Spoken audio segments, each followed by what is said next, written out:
very serious allegations against Bergen County Prosecutor Molinelli. This is not the time for you to make a decision on those allegations.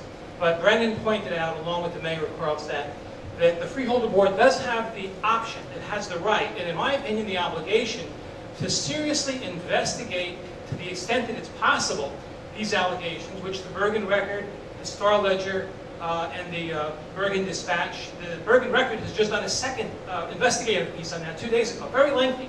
I think it's incumbent on all of you. The question in 20 seconds. You should all be, I think you're all aware of the situation. What I would like is a commitment from each one of you to take real responsibility to look into this matter, because it goes right back to the Joe Ferriero days. You're still making a statement. What's the question? Okay. To what degree do you think this is serious, and to what degree do you plan to address it one way or the other, so you're on the record? Thank you. Anybody want that? Sir, I'm sorry, sir. What's your name? Nick? Nick. Hi, Pete. I'm the only candidate who has come out publicly calling for an investigation to the Bergen County Prosecutor's Office. I've read what's going on, I see what's going on, and I talk to people. There are more people who have stayed silent over some of these issues. Now, there is come to the seriousness of this is the most important issue in this race, and nobody's talking about it.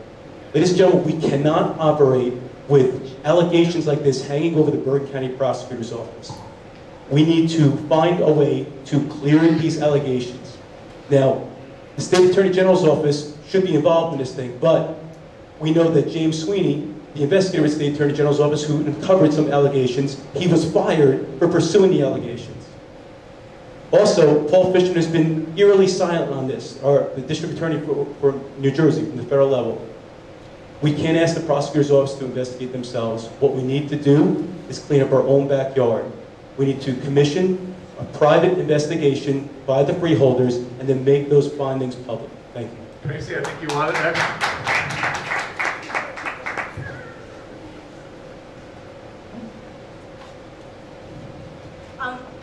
We've heard the complaints, and you know, having been a judge and a prosecutor, I'm not in favor of the politicization of justice. And that to take it, you know, I know that the Freeholder Chair has forwarded the complaints to the Attorney General's office and to the, to the appropriate venues. But these allegations should not be, we're not a courtroom. And to turn the freeholder off, the freeholder chambers into a courtroom, I think is inappropriate.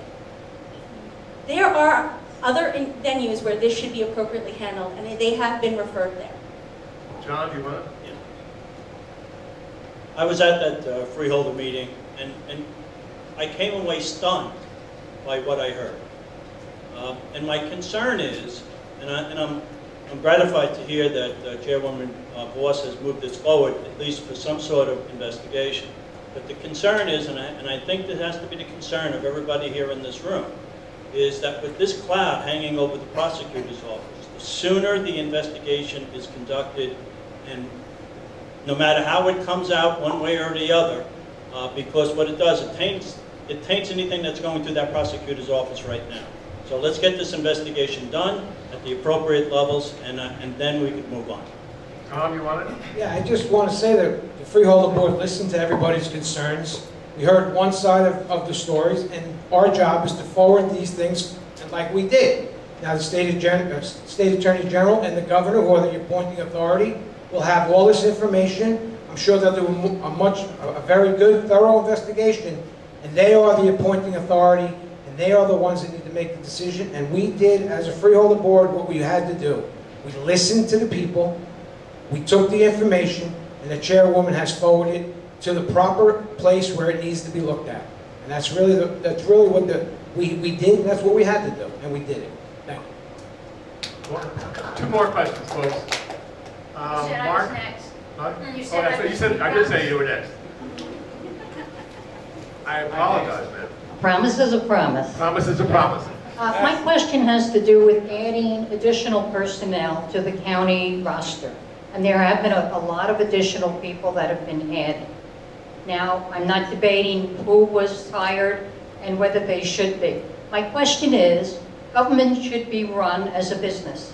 It should look at the bottom line And instead of the taxpayers paying for the desires of one person or another, and then we get into who was in office and who wasn't in office, I don't really care about that. I care about what would you do to ensure to the taxpayers that the government that you're overseeing and the county that you're overseeing is going to run like a business. Daisy. I would just run it like a business, and I would look at what are the needs of all the county departments, and look at what is the talent that we have there today. And like a businesswoman, I would say, are these the right people in these jobs? And if they are, then why do we have to hire more people just because we owe favors? It looks to me like there's a lot of patronism going on, and that's something that we were against when we voted for Tedesco, whoever voted for Tedesco. So today, that's how I would run Bergen County. I would look at what is the need, and are we fulfilling that need with the right people in these positions? And why do we have to have added positions if we could do more with less? That's how corporate America works. They work more with less. Freeholder is there, would like to respond. So, when the county executive did come in, he did realign departments. He did look to do more with less. He looked to find efficiencies wherever we could so that we could cut costs and make sure that we were appropriately fulfilling the work that needed to be fulfilled in the most efficient way possible. But, you know, we are looking every day for every dollar that we can cut and for every way that we can do things more efficiently. But government isn't a business. Government is there to provide a service. We don't look to make sure our schools are profitable. We don't make sure that our senior centers are profitable. These are services that we need to provide, and I'm not in favor of cutting any of those things because I believe that that's the role of government.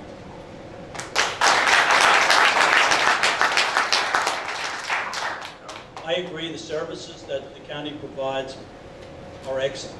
But my point is this, is that if we can spend $1 to help one person, why not spend that same dollar and help 3 people?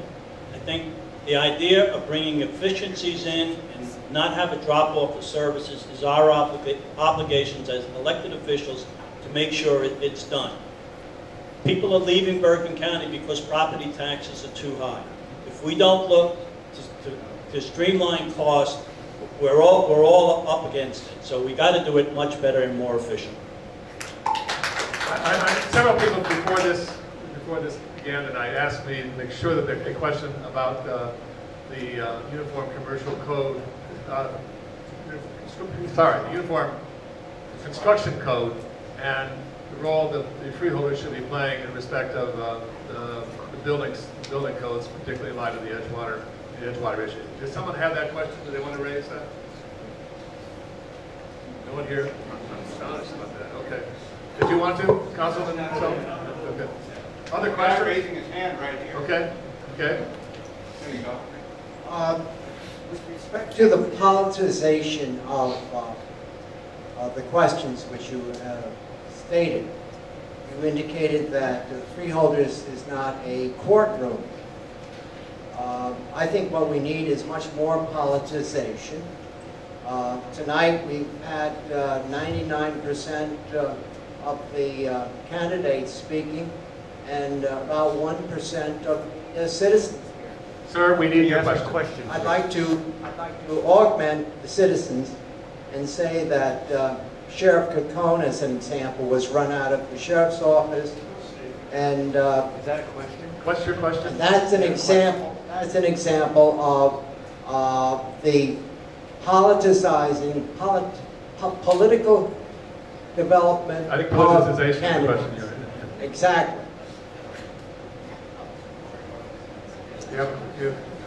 I never heard a question actually. So Should the sheriff be run out of office? Does anyone want that question? No. Howard Rose.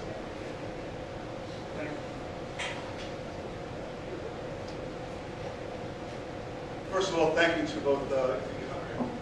to both incumbents and challengers for your time and energy and hopefully good goals. You talk about tax I'm wondering, since you're in charge of a lot of money, but it's coming from over 60 towns, what's the real impact you would have on any individual sitting here and listening to you regarding the possibility of either containment or lowering tax when you're really a minuscule portion of the taxes that are collected by our township and then sent on to you?